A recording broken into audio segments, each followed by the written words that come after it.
شروع اللہ کے نام سے جو بڑا مہربان نہایت رحم کرنے والا ہے۔ ایک حکیم جنگل میں گھوم پھر رہا تھا۔ سرسبز و شاداب جگہ میں اس نے ایک مور کو دیکھا۔ مور اپنے خوبصورت پروں کو اکھیڑ رہا تھا۔ حکیم کو یہ ماجرا دیکھ کر بڑی حیرت ہوئی۔ وہ مور کے قریب گیا اور کہنے لگا، اے طاؤس، کیا تیرے حواس جاتے رہے کہ اتنے حسین اور خوبصورت پروں کو اس بے دردی سے اکھیڑ رہا ہے؟ کیا تجھے یہ احساس نہیں کہ تیرا ایک ایک پر لوگ کس ذوق و شوق سے سنبھال کر رکھتے ہیں؟ نشانی کے طور پر یہ مصحف پاک کے اوراق میں رکھے جاتے ہیں، پھر تیرے نازک پروں کی پنکھیاں بنائی جاتی ہیں۔ ارے حیوان، تیرا خالق کون ہے؟ کس نے تیرے بدن پر یہ بے شمار نقش و نگار بنائے ہیں؟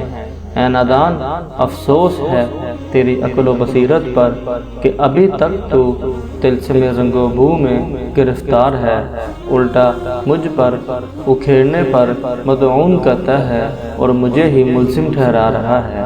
کیا تو نہیں جانتا کہ ہر طرف سے سینکڑوں بلائیں انہی بازوؤں کے لیے میری طرف آتی ہیں؟ ظالم شکاری انہی پروں کے لیے ہر طرف جال بچھاتا ہے۔ کتنے ہی سنگ دل تیرا انداز ہیں جو انہی پروں کی خاطر میری جان ناتواں سے کھیلتے ہیں۔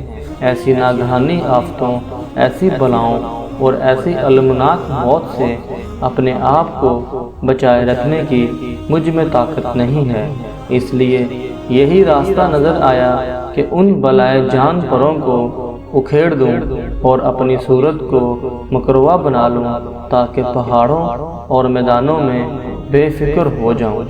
نزد من جان بہتر از بالو پرس جان یمان، باقی و تن ابتر ست میرے نزدیک جان کی حفاظت بالو پر کی حفاظت سے زیادہ ضروری اور اہم ہے۔